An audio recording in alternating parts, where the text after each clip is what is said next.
Sziasztok srácok, újra itt vagyok egy még nagyobb review-val. A második legnagyobb kiadásom, ugyanis a mai vaníliás epres New Yorkról 800 forintos párban. Szóval srácok, reménykedjünk, hogy nagyon jó lesz.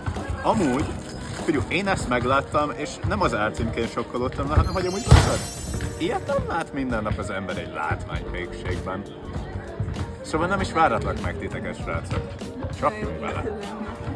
Épesség.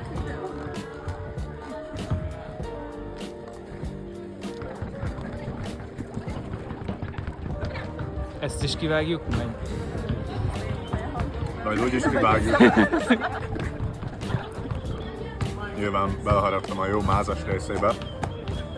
Maga a vajas krászon része kicsit száraz, de mondjuk ez már 3 órája ül a táskámba, szóval az lehet, hogy rájátszik. De amúgy nagyon vajas, nagyon ízes. Én nagyon szeretem a Mue Paris, szóval ez amúgy nálam egy nagy sztár. Átlagolva mindent, én erre azt mondanám, hogy egy ilyen szolid 7.5/10. Próbáljátok ki! Köszi!